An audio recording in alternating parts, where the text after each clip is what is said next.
이제 우리가 창세기 18장에서 아브라함과 하나님께서 소돔성의 멸망에 대한 중보 기도에 대한 말씀을 우리가 앞에서 읽었습니다. 이제 드디어 하나님께서 보내신 천사 둘이 소돔성을 마지막 체크를 하고는 이제 심판하러 가게 됐지요. 오늘 저녁 때쯤에 두 천사가 소돔에 이르니 하고 소돔에 갑니다. 소돔성은 그야말로 풍전등화에 망하기 직전에 도시가 됐던 거죠. 그것도 모르고 아마 소돔성 사람들은 먹고 기뻐하고 즐기고 그랬을 거라고 생각이 듭니다. 존 버년이라고 하는 사람이 철로 역정이라고 하는 아주 역작을 썼죠. 원문을 읽으면 그렇게 재미있지는 않아요. 왜냐하면 그게 굉장히 어려운 교훈집이거든요. 그리스도인이 하나님 나라까지 가는 동안에 어떤 덕목을 갖추어야 하는지에 대한 굉장히 그 해학적이면서도 교훈이 담겨 있는 책인데, 그것이 이제 조금 쉽게 번역하고 이야기체로 한국에 번역하고 알려지면서 사람들에게는 참 은혜를 많이 받았죠. 한때는 부흥 강사 한 분이 이 철로 역정을 이야기체로 이 스토리텔러 재능이 있으셨던 분이시니까요. 참 재미있게 해서 수많은 사람들이 이 철로 역정을 통해서 은혜를 많이 받았습니다. 지금 필리그림 하우스에서 이동원 목사님이 이 철로 역정 코스를 지금 개발을 하셨죠. 그래서 동영상을 보고 그 필그림 하우스에 있는 동산 다니면서 그 신앙의 영적 성숙에 대하여 배우는 코스가 있는 걸로 알고 있습니다. 여하튼 거기 주인은 철로 역정의 주인공은 누구냐면 기독도라고 번역할 때는 기독도고요. 영어 본문에서는 크리스찬이에요. 크리스찬이 주인공이에요. 그리고 그 안에 나오는 많은 인물들이 다 그렇게 이제 덕목이죠. 겸손이도 나오고 교만이도 나오고 이렇게 해가지고 아주 참 어떻게 보면 참 재미있게 역작으로 잘 썼습니다. 기독도가 맨 처음에 탈출하는 도시 이름이 장망성입니다. 장망성이 뭐예요? 장차 망할 도시라는 거죠. 네. 어느 날 그냥 늘 살던 동네였는데 어느 날 그에게 깨우침이 오죠. 이건 장차 망한다. 그래서 이 도시를 탈출해야 산다. 그리고 이제 천사의 인도함을 받아서 가게 되는 게 이제 이야기의 시작입니다. 장망성, 겉으로 보기에는 굉장히 활력이 있고 행복하고 풍요하고 수많은 사람들이 모여 사는 재미있는 동네가 바로 장망성이죠. 사실 시골에서 사는 거하고 도시에서 사는 거하고 맛이 좀 틀리잖아요. 안 그러세요? 예.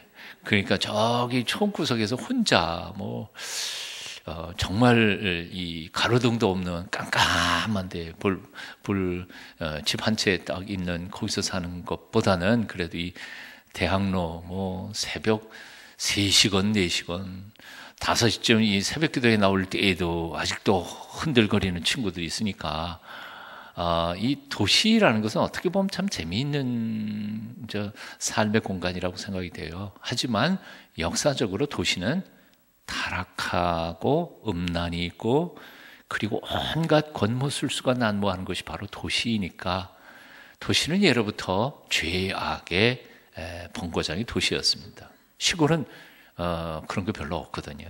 그래서 이집트, 애굽이 됐든 간에 또는 바벨론이 됐든 간에 아수르가 됐든 간에 성경 속에 나오는 모든 대도시들은 거의 다 죄악의 현장이에요. 그래서 하나님의 심판의 대상이 되는 것이죠. 장망성도 사실은 겉으로 보기에는 망할 것 같은 도시가 아니에요. 정말 재미있고 그런 도시지만 그러나 하나님의 심판을 예약해 놓고 있는 곳이 바로 장망성이고요. 소돔성도 역시 마찬가지였으리라고 생각합니다. 롯이 선택해서 가서 살고 싶었던 도시가 바로 소돔성이었으니까요. 그 도시가 망할 것 같으면 롯이 뭐하러 갔겠어요? 예? 거기 가면 너무 재미있을 거고요. 문화도 있고 그야말로 풍요하고 그러니까 갈 생각을 먹었었던 것이죠. 우리가 이미 읽었습니다만 창세기 13장 10절에 보면 바로 그 상망성을 가게 된 배경, 이유를 이렇게 적어놓죠. 이에 롯이 눈을 들어 요단 지역을 바라본즉 소알까지 온 땅에 물이 넉넉하니 여호와께서 소돔과 고모라를 멸하시기 전이었으므로 여호와의 동산 같고 애굽 땅과 같았더라. 여호와의 동산 어디입니까? 에덴 동산이죠. 에덴 동산은 본 적은 없지만 어떻게 보면 우리의 가장 아름답고 살기 좋은 딱 보면 여기가 에덴 동산 같다. 그러고 느끼는 것처럼요. 오리지널 같이 낙원이 아닐까.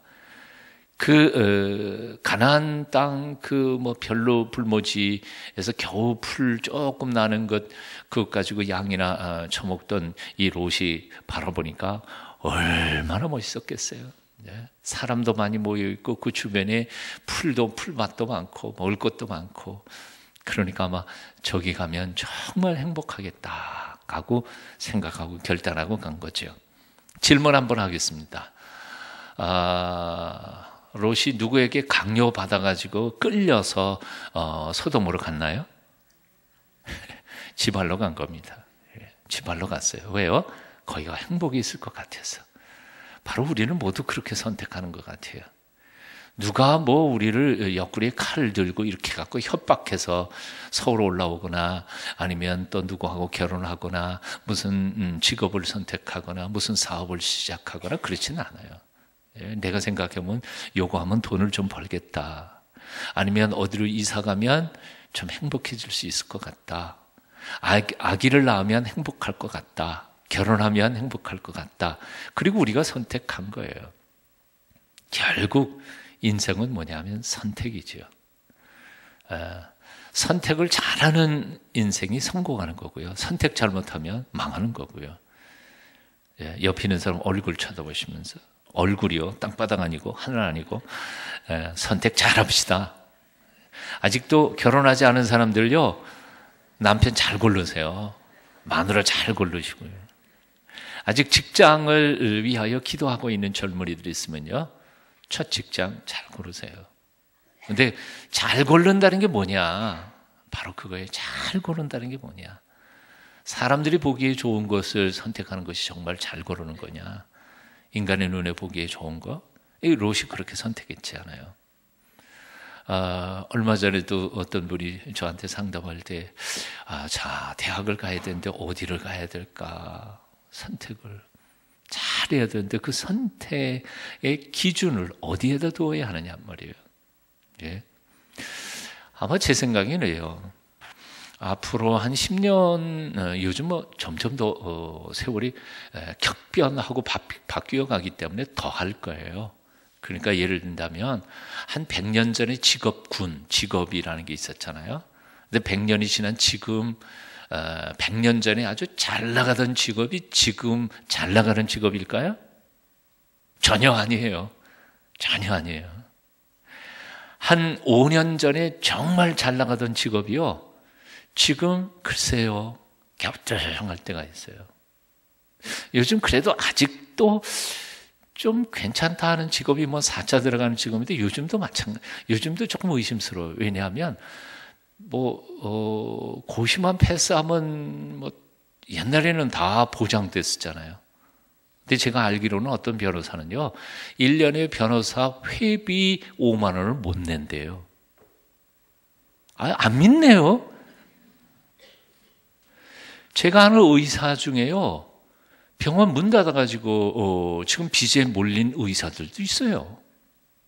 제법 있어요. 그러니까 의사, 변호사, 그 다음에 또 뭔 사가 있어요? 예? 판사. 판사나 변호사나 그 다 법이니까. 그러니까 가만히 생각해 보면요. 직업 철밥통이라는 게 옛날에는 있었어요. 그런데 지금은 철밥통이라는 게 과연 앞으로도 있을까? 아닐걸요, 아마? 예? 공무원도 앞으로는 이제 점점 규제가 그래서 다 마찬가지가 될 거예요. 그래서 경영 컨설턴트 중에 아주 가장 최대의 컨설턴트였던 한 사람이 미국에 있는 사람인데 자기는 평생에 직업을 50가지인가를 가져봤어요. 예? 그러면서 한다는 얘기가 앞으로 미래 사회에는요, 직업을 한 사람이 뭐 평생 직장 그런 건 아예 없고 최소한 5-6가지는 직업을 가지게 될 것이다. 그러니까 나는 이렇게 생각해요. 고등학교 학생들이 이제 대학 선택할 때에 나 평생 직장 가지고 아니요, 그럴 필요 없어요. 자기 하고 싶은 거. 그리고 하나님이 내게 주신 달란트 골라가지고 하나님께서 내게 맡겨주신 사명을 이루는데 도움이 될 만한 일인가 아닌가. 이 일을 하면 하나님이 기뻐하실까? 내가 행복할 수 있을까? 다른 사람을 행복하게 만들 수 있을까? 그거면 돼요. 돈 벌고 안 벌고는 그는 그 일 하면서 하나님께서 벌게 해주시면 버는 거고요. 부자 되려고 어디에 딱 해본다고 부자가 되는 건 아니거든요. 오늘 이상한 얘기 하고 있네요. 선택. 롯은 자기 눈에 보기에 좋은 것을 선택했기 때문에 사실은 결과는 어떻게 했어요? 선택했는데 그 소돔성이 장망성이었던 거예요. 망할 성을 선택했으니까 가서 망한 거는 당연한 거 아니에요? 안 그래요? 그걸 맨 처음부터 알았으면 얼마나 좋았을까? 근데 알 수 있었어요? 없었어요? 알 수 있었어요. 믿음의 눈으로 보면 이게 하나님의 길이 아닌 길이니까 이건 망할 거라는 건 알고 있었던 거예요. 아브라함은 가나안 땅에서 비록 빈들이고 거기에서 양치기 하는 것이었고 그렇게 소돔성처럼 화려하고 찬란하고 풍요하지는 못했지만 하나님의 말씀대로 살아가는 자리에 영생의 복이 있고 자손 만대의 하늘의 별처럼 자식들을 복되게 하고 너를 통하여 온 세상이 복을 받게 하겠다는 복의 통로의 축복을 받는 자리가 바로 하나님과 함께하는 자리였잖아요. 그렇지만 소돔은 이미 거기는 어떤 곳이었어요? 힘이 아닌 것을 알고 있었는데 그는 알면서도 거기 육적인 소욕과 풍요를 따라서 눈에 보기에 좋은 것을 선택하고 갔으니까 망할 건 당연한 것이죠. 옛날에 그런 거 있었지 않아요? 순간의 선택이 성경 구절은 못 외워도 광고 그렇다요. 순간의 선택이 10년을 줘봐. 무슨 냉장고 광고였던가요? 하여튼 전자제품이었던 것 같은데. 그런데 가만히 생각해 보면요, 10년을 좌우하는 게 아니라 평생을 좌우합니다. 아니 어쩌면 영생을 좌우하기도 하는 것 같아요. 순간의 선택을 잘 해야 돼요. 히브리서 11장에 보면 모세는 뭘 선택했어요? 거기서 아주 좋은 선택을 했던 믿음의 조상들의 명단이 쭉 히브리서 11장이 쭉 나와 있잖아요. 근데 모세는 뭘 선택했냐 하면 애굽의 바로의 궁중에서 화려하게 평안하게 한평생 편안하게 살 것을 포기하고 자기 백성과 함께 고난받기를 선택했다. 그래서 믿음의 위대한 인물이 된 거라는 거죠. 또 롯과 이름이 비슷한 룻이 있잖아요. 롯은 남자고 룻은 여자인데 아시는 것처럼 나오미 시오미아하고 예루살렘에 기근이 들어서 나갔다가 사실은 그때는 나오미는 없었던 거죠. 룻은 못 만났던 거죠. 나오미가 남편하고 두 아들하고 같이 이방 땅으로 피난 갔다가 거기서 두 아들 장가 보냈는데 남편도 죽고 아들 둘 다 죽고 과부 셋만 쪼로록 남아버리니 이게 얼마나 심각한 문제예요. 그러니까 나오미가 이방 땅 이국 땅에서 살아갈 가능성이 없으니까 야, 젊은 니들이야 나 따라가면 무슨 희망이 있겠냐. 예루살렘에 이방 아이들인데 또 유대 땅에 와갖고 관리받고 그럴 아예 그냥 여기서 그냥 시집 가가지고 잘 살아. 그리고 갈라 그랬더니 어때요? 막내는 그냥 안녕히 계세요 그러고 미련 없이 가버리고 룻이 뭐라 그래요? 어머니의 하나님이 나의 하나님이요 어머니의 백성이 나의 백성이요 어머니가 가는 곳에 나도 가고 어머니가 계시는 곳에 내가 있고 어머니가 죽는 곳에 나도 죽겠습니다. 한글 성경에 보면 붙쫓았다, 붙도록 꽉 붙잡고 쫓아갔다는 거죠. 사실 기약이 없는 길이었어요. 그것은 선택으로 보면, 세상적 선택으로 보면 별로 좋은 선택은 아니었던 거라고 생각해요. 왜요? 나이 늙은 시어머니 쫓아가고 복양이나 했지 무슨 좋은 낯 보겠어요. 한다고 유대 시족 중요하게 여기는 유대 땅에서 이방 여자 받아들일 이유도 없을 테고. 그런데 그 선택을 해 갔더니 결과는 어떻게 됐습니까? 다윗 왕, 유대인들이 가장 존경하는 다윗 왕의 증조모가 되지 않아요? 그리고는 더 놀라운 것은 영적으로는 예수님의 육신의 조상이 되잖아요. 그 이방 여인이 선택을 어떻게 하느냐에 따라서 나의 한평생뿐만 아니라 나의 전 생애 전체가 나의 영생까지도 좋아오는 것이 아닌가. 잘 선택해야 하겠습니다. 미국에 실제로 일어났던 사건이라고 그래요. 교도소의 수감자 사형수로 사형 날짜를 기다리고 있던 한 수감자가 신문 하나를 읽다가 그냥 대성통곡을 하면서 울고 있더라는 거예요. 그래서 간수가 너 임마 왜 우냐? 그랬더니 신문을 딱 내놓는데 거기 일면 기사에 뭐가 나왔냐면 미국 22대 대통령 취임식 얘기가 나온 거죠. 클리블랜드 대통령 취임식 기사가 나온 거예요. 이건 왜 이걸 보고 네가 우냐? 그랬더니 사실은 저 클리블랜드하고 나하고 대학 동기 동창인데 2학년 때 학교에서 나오다가 그 동네 종소리가 교회 종소리가 나는데 클리블랜드가 야 저기 한번 가보자 그런 걸 그런 짓은 뭐하러 하냐. 그리고 자기는 술집으로 갔고 그 클리블랜드는 교회로 갔다는 거지. 근데 그날 이후로 인생이 둘로 갈라졌는데 내 친구는 대통령이 됐고 나는 며칠 후에 목숨이 사라질 사형수가 돼버렸다고. 그때 그 순간에 왜 친구하고 같이 교회를 가지 않았을까? 그걸 탄식하면서 울더라는 거죠. 여러분 어떻게 하실래요? 오늘도 우리는 선택 앞에 서 있습니다. 2015년 이 한 해 동안에는 정말 내가 정말 하나님 앞에 매달려서 한번 기도해보자. 네. 기왕에 예수 믿을 거 정말 철저하게 한번 믿어보자.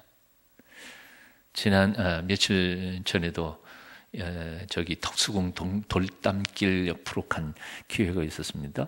근데 거기가 제 청년 시절에 거기 자주는 아니었지만 몇 번 갔었던 곳이죠. 왜냐하면 CC 본부가 거기 있었잖아요. MBC 건물 바로 옆에 러시아 대사관 자리에 바닥을 파고 철근 콘크리트하고 덥지도 못한 거기 비를 줄줄 맞으면서 그 땅바닥에서 김중건 목사님하고 그냥 민족 복음화를 위해서 눈물 흘려 콧물 흘려가면서 기도하던 자리가 바로 거기거든요. 오랜만에 거기 지나가면서 와 감개가 무량해. 그 건물이 팔려버렸어요. 화가 조금 났지만 여하튼 그때의 감격이 마음속에 와 닿더라고요. 여러분 어떠세요? 정말 이 선택, 이 한 해 동안에만큼은 정말 기도해보리라, 큐티하리라, 새벽을 깨우리라, 하나님 말씀대로 온전히 헌신하리라 결단할 때 우리의 길이 열려질 줄로 믿습니다. 김주근 목사님 늘 하시던 말씀이 그래요. 순도 100%의 신앙인. 와, 그 말은 그 양반이 문학 박사라서 그런지 말이 참 재미있는 분이에요. 예? 그 향수가 있잖아요. 향수 샤넬 5인가요? 예? 순도가 높은 향수일수록 아침에 서너 방울만 똑 들겨도 저녁까지도 냄새가 나는데 순도가 한 5%쯤 되는 건 발라도 1시간도 못 가는 거예요. 이 얘기 제 얘기 아니에요. 김주고 목사가 하시는 얘기예요. 오늘날 예수쟁이들이 순도가 너무 떨어진다는 거예요. 순도 100%의 크리스천이 될 때 세상을 변화시키는 영향력을 가지게 되지 않을까. 이거는 믿는 건지 안 믿는 건지. 자, 오늘 이 밤에 선택하십시다. 기도하기로 선택하고, 사랑하기로 선택하고, 큐티하기로 선택하고. 기적은 하나님이 행하시는 일이고, 기적을 행하실지 안 행하실지 그건 난 모르겠고, 하여튼 내 삶 속에 하나님의 기적이 나타나기까지 나의 삶을 온전히 헌신하고 희생하고 주 앞에 내 삶을 드리기로 결단하고 선택할 때 하나님께서 나를 통해 영광 받으실 줄로 믿습니다. 자, 오늘 본문 말씀 속에서 우리가 기억해야 할 또 한 가지가 있습니다. 여러분 1절 여러분 한번 같이 읽어보실까요? 함께 읽습니다. 시작. 저녁 때에 두 천사가 소돔에 이르니 마침 롯이 소돔 성문에 앉아 있다가 그들을 보고 일어나 영접하고 땅에 엎드려 절하며. 여기 천사 둘이 소돔 성으로 딱 들어가려고 하는데 소돔 성문 앞에 롯이 앉아 있었다. 이게 뭘 의미하느냐? 그냥 성문 앞에 앉아 있는 게 뭐 그렇게 큰 문제냐? 그렇게 생각할지 모르지만 사실은 굉장히 중요한 의미를 가지고 있습니다. 왜냐하면 그때 당시에 성문 앞이라고 하는 것은 아주 독특한 장소이기 때문입니다. 사람이 제일 많이 모일 수 있는 데가 성문 앞이고요.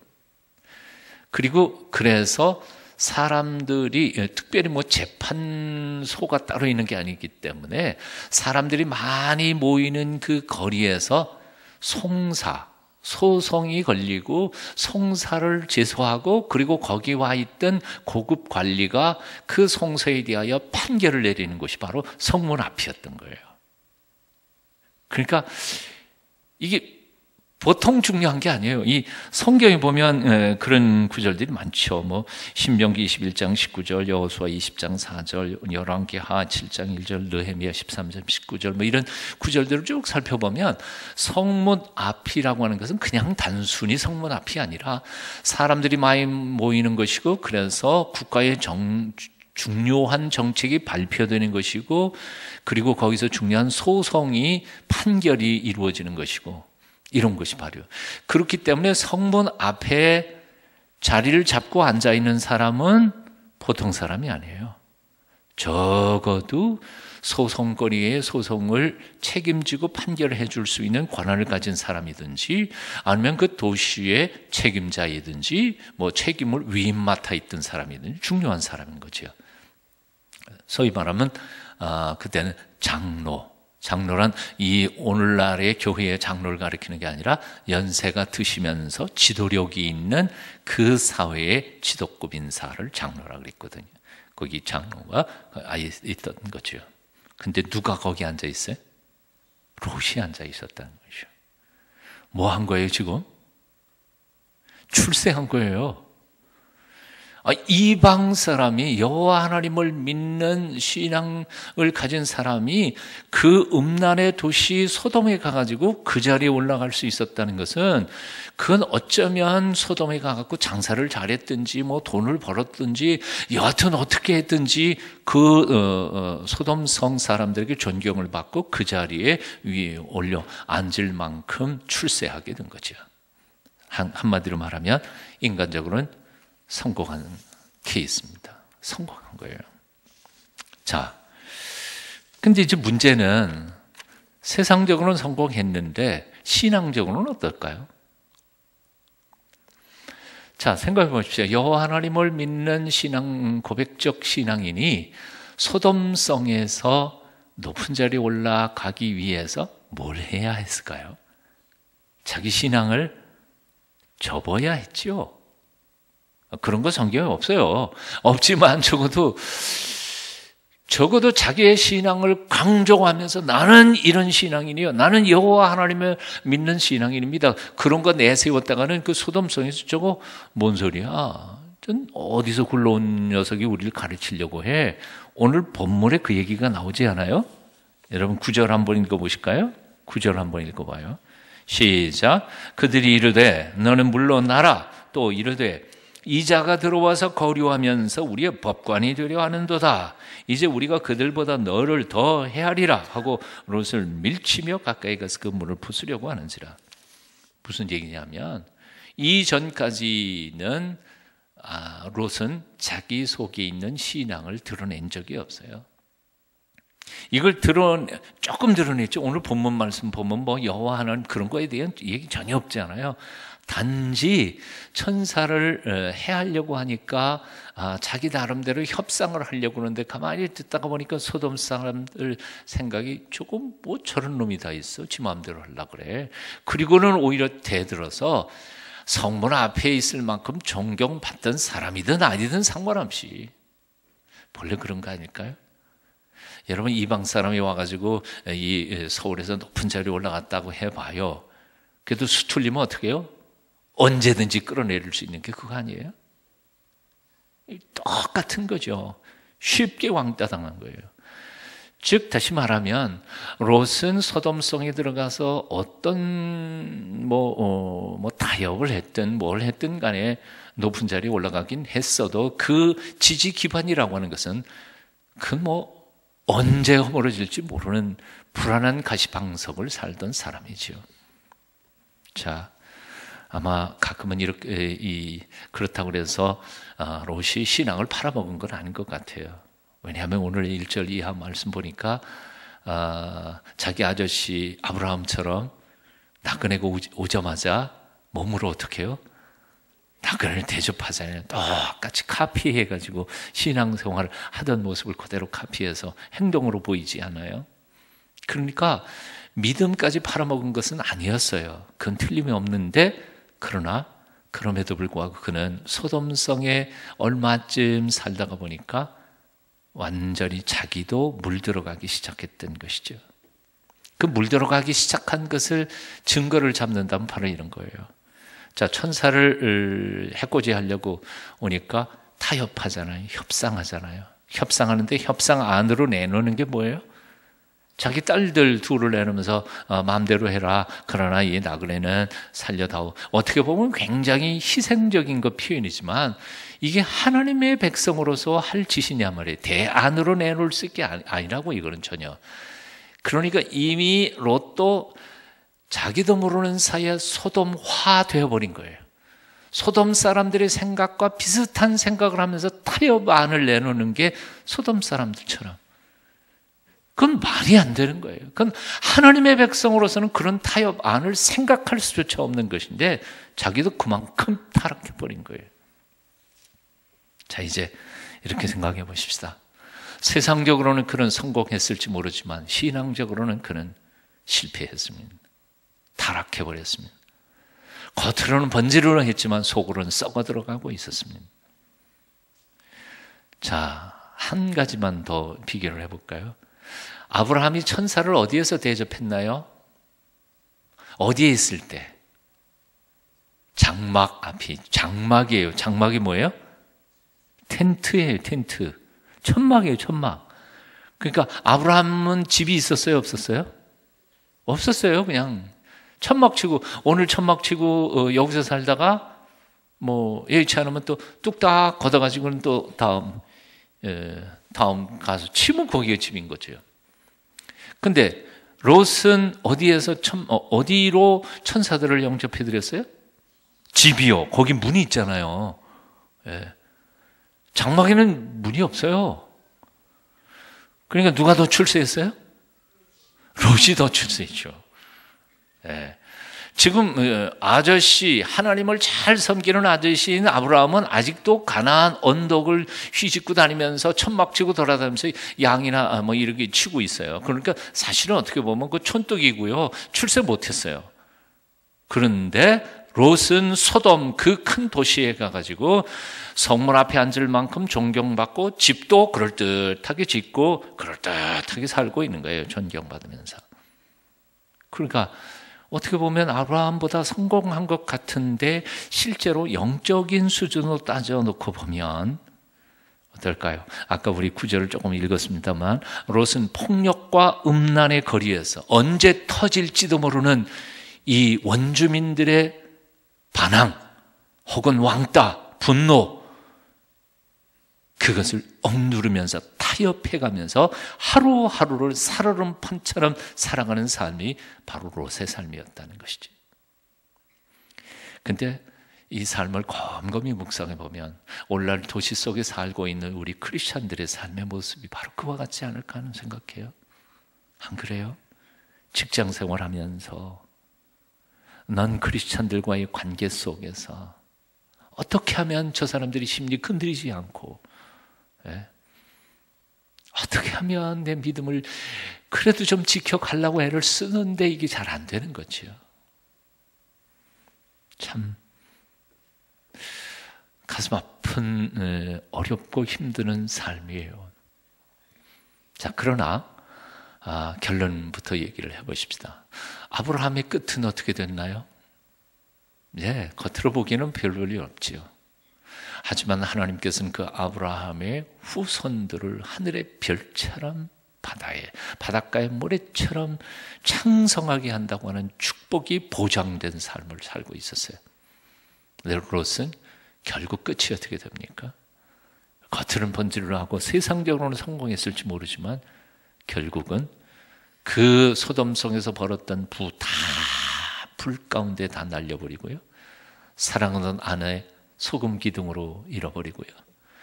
그리고 그 귀중한 소중한 딸들과 관계도 역사 속에 남을 만큼 추한 추모를 남긴 부끄러운 가문을 이어가게 되죠. 난 이렇게 얘기해보고 싶어요. 세상적으로는 좀 실패하는 것처럼 보일지라도 신앙에서는 성공하는 사람들이 되시기를 축원합니다. 하나님 눈에 성공해야지 세상에서 성공하는 것처럼 보이는 것은 의미가 없어요. 전반전에 골 10개 먹어도 괜찮아. 후반전에 11개 넣으면 되니까. 안 그래요? 그렇잖아요. 그러니까 그냥 어떻게 하든 사람들 눈에 보기에 좀 번듯하고 멋있게 좀 살아갈 수 없을까? 이거에만 우리가 관심을 두니까요. 지난 주일날에도 우리가 생각해 봤지만 누구를 무서워하지 말아요? 사람 무서워하지 말아요. 세상 두려워할 것도 없어요. 남들이 나 어떻게 생각하는 상관없어요. 단지 우리가 무서워해야 할 분은 하나님 한 분뿐. 하나님만 무서워하면 우리는 위대하게 하나님이 거룩하게 쓰시는 일꾼들이 될 줄로 믿습니다. 마지막 오늘 본문에서 우리가 들어야 할 것은 바로 타협하지 말라는 겁니다. 타협하려고 그래요. 여기 소돔성 아시는 것처럼 소돔이라고 하는 단어 자체가 아예 그냥 소돔이라고 하는 영어 단어가 남색이라는 단어이죠. 아니 그 단어 자체가 그래요. 동성애에 대한 용어예요. 그러니까 동성애 남색, 남자가 남자와 부끄러운 일을 하는 것을 남색이라고 하는데 그 단어가 바로 소돔이라고 하는 단어에서부터 나온 거예요. 영어 단어가. 동성애에 대한 것. 이 얘기가 나왔으니까 얘기 안 할 수가 없어요. 제가 잡혀 들어가는 한에서도. 요즘에는 인권 문제 걸어놓고 별의별 것을 다 간섭을 해요. 심지어 지금 미국에서는요, 어느 주에서는 동성애자가 와서 목사님 보고 주례해달라고 그랬는데 거부하면 걸려 들어가요. 기소돼요. 잡혀 들어가요. 그래서 얼마 전에 우리 목사들끼리 모여가지고 그거 안 들어가는 방법이 없을까? 그랬더니 어떤 목사님이 그러시더라. 방법이 있다고. 나는 너가 동성애자들이기 때문에 주례를 못하겠다. 그러면 걸려 들어간다는 거예요. 법적으로. 그럼 어떻게 해? 바빠서 그 시간에 나 딴 일이 있어서 못 간다. 그러면 안 걸려 들어간다는 거지. 참 목사가 참 이런 변명을 해야 할 세상이 돼버렸으니까요. 이미 카나다는요. 남자 목사님 사모님이 남자인 교회가 있어요. 여러분은 다행으로 생각하세요. 저렇게 이쁜 사모가 있는 게. 미국에도 어떤 사모님 남편이 여자예요. 뭘 그렇게 놀래요? 남자하고 남자 살면 동성애, 그러니까 저 부인이 남자인 게 틀림이 없고, 여자하고 여자하고 살면 남편이 여자인 게 틀림이 없잖아요. 예. 한국에도 요즘에 언론에서 이상하게 가면서 동성애를 옹호하는 법안이나 이런 것들을 만들어낸다고 하는데, 이거에 대해서는 철저하게 우리는 반대할 수밖에 없습니다. 이런 얘기를 해야 될 것 같습니다.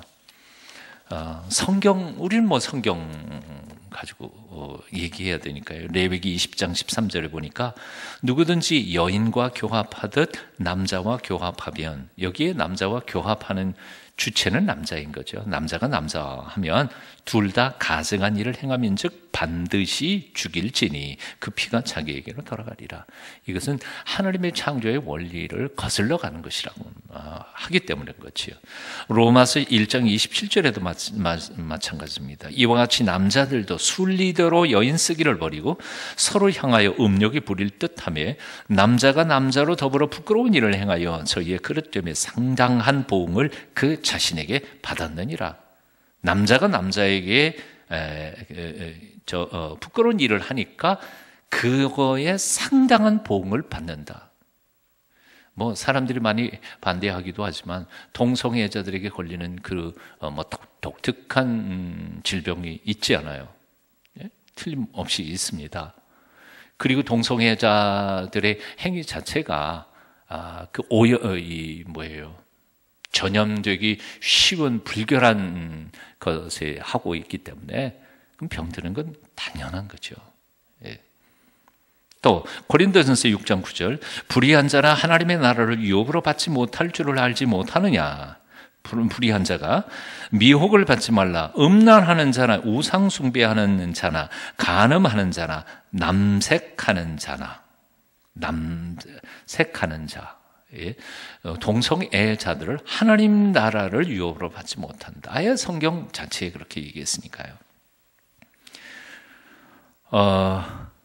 오늘날 한 3년 전인가요? 연동교회에서 본래 이 동성애자였던 분이 한 4, 50년 거의 평생 동성애자였었던 분이죠. 남자분이신데 그분이 돌아서서 이제 예수 그리스도를 믿는 신앙으로 돌아와 가지고 그 동성애에 대한 부정적인 것을 반대하면서 교회가 각성해야 할 것을 강의하는 한 1시간 반 정도 강의했던 것을 들은 적이 있습니다. 동성애자들은 자기들은 외형적으로는 남성이지만 본래는 여성의 이었는데 이렇게 나왔다. 그렇게 변명들을 많이 한다고 그래요. 나는 몸은 여성이지만 남성적인 경향을 가지고 있다. 그렇게 주장을 한다는데 사실은 심리학적으로나 생리학적으로 그런 법은 없다는 거예요. 어렸을 때 부모님께 받은 그 특이의 교육이나 혹은 영향 때문에 그렇게 돼 가는 것일 뿐이지, 변질되어 간 것 뿐이지, 그 자체가 본래부터 그렇게 지어진 경우는 없다는 것이죠. 그건 다 핑계예요. 자기 합리화라는 것이죠. 그러므로 동성 문제에 대하여 여러분 흔들리지 않으셨으면 좋겠습니다. 여기 보면 굉장히 무서운 얘기가 나옵니다. 자, 두 천사가 오니까 천사가 얼마나 아름답겠습니까? 얼마나 멋있어 보였겠습니까? 그러니까 노소가 원근 각처에서 사람들이 몰려왔다고 돼 있어요. 노소 뭐예요? 나이 든 사람이나 젊은 사람이나 다 몰려온 거예요. 가까운 데서는 먼 곳에서 다 몰려온 거예요. 정신 나간 사람들이에요. 예? 그래가지고 어느 정도냐 하면 롯이 어떻게 해요? 문을 가로막고 우리 이 나그네들은 그러지 마라. 우리 딸 둘이 있는데 어쩌고 이렇게 타협을 하잖아요. 이 타협이 통할 것 같다고 잘못 착각한 것 같아요. 그런데 너희는 그리고 네가 법관으로 할 거냐? 그리고 문을 따고 들어오려고 하는 것을 천사들이 오히려 롯을 살려내고 그들의 눈을 멀게 해버립니다. 근데 오늘 본문 11절을 보면요, 주의 깊이 살펴보면 눈이 먼 상태에도 이 사람들이 문을 찾아요. 예? 뭔 얘기예요? 문 찾아가지고 들어오겠다는 거예요. 즉 다시 말하면 이만큼 중독 상태에 있다는 겁니다. 성적인 것, 폭력적인 것은 언제나 중독을 같이 동반하게 되어 있습니다. 그러니까 중독된 상태에 있는 소돔성에서 이렇게 타협해가지고 살아가고자 생각했던 이 롯 자체가 착각이었던 것이죠. 어때요? 떠나야 됩니다. 결단하고 떠나 영적 민감성을 가지고 끊어야 할 부분에 대해서는 가차없이 끊을 수 있는 결단력이 있어야 되었다는 말입니다. 아마도 저는 이런 생각을 해봅니다. 소돔성의 면역은 살다가 보니까 아까도 말씀드린 것처럼 롯이 영적인 죄악에 대한 민감성을 상실해버렸습니다. 자기도 죄인지 아닌지를 모르고 타협을 해가려고 애를 써본 것이지요. 오늘날 이 시대의 그리스도인들이 영적 민감성을 상실해버렸습니다. 죄를 먹고 마시다가 보니까, 세상 속에 살다가 보니까 자기가 거짓말 해놓고도 죄라고 느끼지 않습니다. 그리고 사기쳐놓고도 양심의 가책을 받지 않습니다. 형제와 자매의 마음을 아프게 해놓고도 자신은 눈물 한 방울 흘리지 않습니다. 영적 민감성이 떨어졌기 때문입니다. 나는 오늘 우리 동순교회가 기도하며 말씀으로 온전히 우리의 영적인 양심이 민감하게 다시 되살아나서 사랑하고 섬기고 주님의 온전하신 뜻을 이루어가는 살아있는 그리스도인으로서 하나님 앞에 헌신할 수 있었으면 좋겠습니다. 오늘 이 저녁에도 성령께서 딱딱해진 굳어진 우리의 마음 갈아엎어 주셔서 선한 양심으로 거듭나는 하나님의 거룩한 백성들이 다 되시기를 축원합니다. 기도하겠습니다. 주님, 오늘도 말씀드렸습니다. 소돔성 같은 이 세상 한복판에서도 믿음을 잃지 않고 오직 거룩함을 유지하며 살아갈 수 있는 저희가 되게 하여 주시옵소서. 기도를 회복하게 하옵소서. 말씀을 깨닫는 지혜를 더하옵소서. 성령님이 오늘 이 밤에도 우리 가운데 오셔서 하나님의 거룩한 백성으로 다시 인쳐 주시옵소서. 예수님의 이름으로 기도합니다. 아멘.